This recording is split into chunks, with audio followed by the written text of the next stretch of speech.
What's up everybody, and welcome to the channel. Today we're taking a look at the 2024 Mazda MX-5 Miata. This one is a Grand Touring finish in Aero Grey. MSRP is just under $40,000. So let's take a look at what is powering the Miata. We can pop the hood latch and see the Skyactiv engine. So this is going to be the 2-liter inline 4-cylinder naturally aspirated motor. Overall, this is pumping out 181 horsepower with 151 pound-feet of torque. It is rear-wheel drive. This one has the 6-speed automatic transmission, and then curb weight is actually under 2,500 pounds. It also has nearly a 50-50 weight distribution, so definitely a cool little car. You got a nice updated set of LED headlights, nice blacked out design, and I like all the really sharp lines throughout the front. Got the Mazda badge, some gloss black, and then openings down below to provide cooling. There's also a nice little trim piece down below and a sharp splitter on each of the corners. I think the newest Miata RF is definitely a sporty looking car. Got some nice aggressive lines throughout it. Can't really find a bad angle. At the side, you're going to see an updated set of wheels. These are 17-inch diameter with a two-tone design, machine silver and gloss black. Nice sharp body line for the front fender and a longer hood. So it just has a really good proportion. You got one of your lights down here, small side skirt with a sharp body line, and then body colored surrounding the windshield, the mirror caps, and the door handles. This one you can already see the Nappa leather interior. Side profile looks really cool with the top down. You got the gloss black trim, more black in here, and this is actually the roof itself. Got some black trim behind the windows, and then wider fender flares for the front and back. LED taillights giving it a nice clean rear end design, and then the rear end kind of tucks under really nicely, so it's got a really cool shape to it. Small dual exhaust tip, backup camera right in the center, and then you have all your badging. We have a shark fin antenna, third brake light. Definitely a sporty little car, has a cool look to it as well, and I like the overall shapes. Moving to the trunk, we can pop the button. You got about 4.5 feet cubic of space in here, so definitely on the small side. You can fit about 2 backpacks in here, but nonetheless it is still pretty useful for being so small. And then for the interior, you have a button right here. You can lock and unlock it. And then on the interior, I love how the door panels have the body color. It's got this cool trim piece up above, some of this leather material with padding for your armrest, grab handle, all those controls. And then you're going to see some silver on the door sill and all manual controls. So you can make the front of the seat go up and down. You have a slider bar up in front, and then a recline is back here. You're going to see the perforated leather with the stitching in the center, smooth leather all throughout it. 9-speaker Bose audio system with headrest speakers as well, which is definitely a cool touch. Then the steering wheel, got a really sporty 3-spoke with the silver trim as well as the leather. Hopping inside, if you don't have your seatbelt on, when you start it, it will chime, which is a little annoying, but nonetheless, let's fire this up. Do you guys think the Miata is the coolest $40,000 sports car? Not exactly the fastest with a 0 to 60 time under 6 seconds, but this thing handles really good. You got some controls on the left side and right side of the steering wheel for Bluetooth audio and cruise control, and you can cycle through that left screen with a few different things of information. So you got trip information, and then some cruise controls set up as well. So nice overall, you got some info there. Large center tack, speedometer on the right. Automatic will give you paddle shifters. Of course, a 6-speed manual is available. We have windshield wipers on the right side, and then the left side has headlights and turn signals. Traction controls down here with automatic high beams. Got one of your air vents, a really short dashboard. You can literally touch the base of the windshield. Just some plastics all around, ain't nothing too fancy. Looks fine though. More soft touch down here with some stitching to it. And then the screen here, it's not touchscreen or anything, which is kind of a drawback, but we have a bunch of shortcuts right here. You can go under all the different controls, going into settings.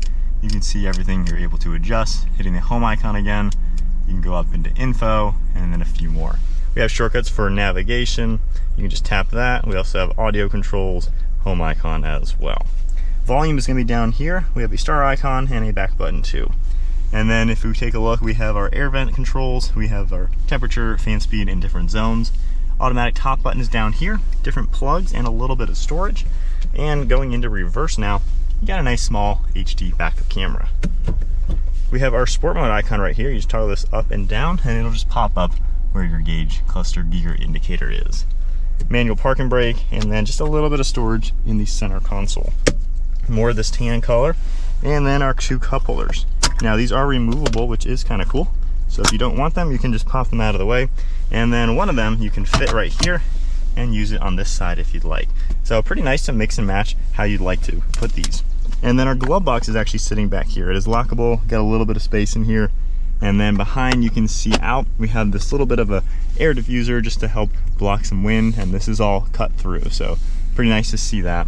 For the roof itself, if you push this down, you can get a pretty good idea of everything working. The whole cover comes off, and then the hardtop will come up with a glass window. A soft top is also available, and then you can operate this roof going about 6 miles per hour. And just popping the windows up.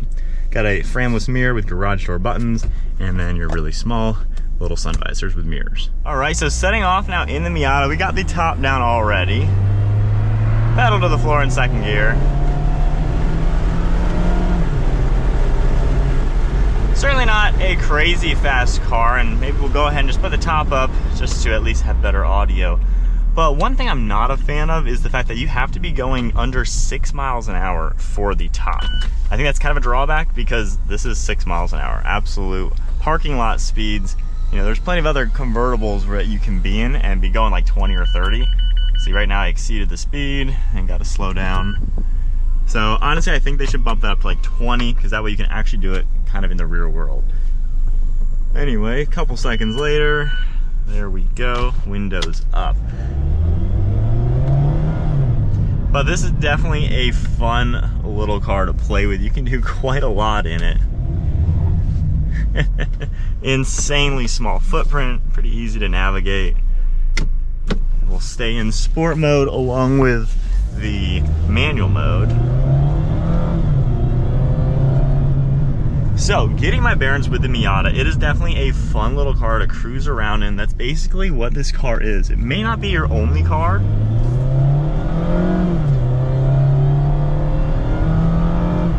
but it'll definitely be the car that you just want to go play with in the mountains, hit some turns with, and just have a blast. Taking these turns, it is so nimble with such a small wheelbase. I mean, it really does everything you want. There is some body roll. They have revised the suspension for 2024 to limit body roll. However, honestly, this is not the most hunkered down hardcore sports car. So it is going to have some roll left and right, which also does translate to a very comfortable ride. Overall, the suspension is really smooth. It absorbs the bumps pretty nicely. The car isn't ultra rigid or anything like that, so it's definitely not going to be a back-breaking ride. So I like how they have very well tuned this car to be a daily-able car. You can drive it pretty much in any circumstance. It has plenty of ground clearance, and you're pretty much going to be able to drive over everything. Now, as far as the interior space, I'm 5'11". Honestly, I feel pretty cramped in here. One of my good friends owns a Miata RF, and it feels like he has more room. Now, his is a manual with the cloth seats, so I'm not sure if the pedal box with the auto is a little different, or maybe the leather seats themselves are a bit thicker with the heated function or something with the speakers. I'm not too sure. But this does feel a little on the cramped side. I feel like I can't get the seat as far back as I want. So I wouldn't mind more space. But again, if you're buying this car, you kind of know it's a small car. On top of that, the seats are very padded, so they inherently are comfortable. It's just you feel a little on the cramped side.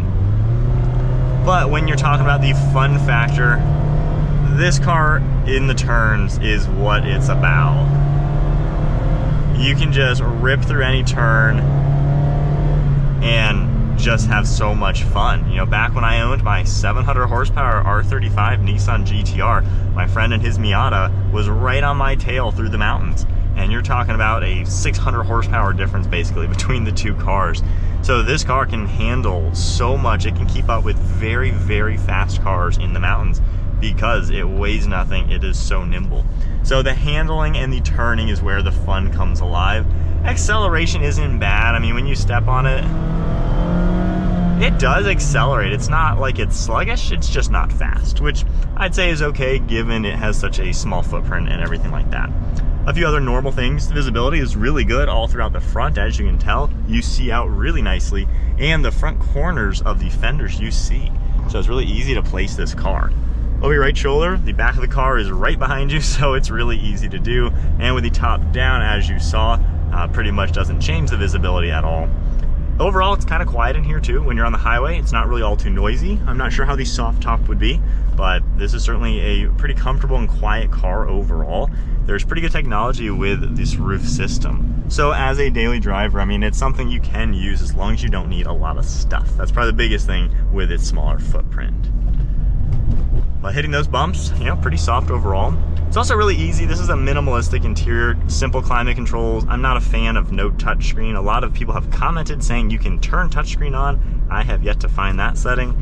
Maybe the Apple CarPlay or Android Auto has touchscreen, I'm not too sure, but to me it's a little cumbersome to use this system. I'm just not the biggest fan, and it's a hard reach back here to grab this.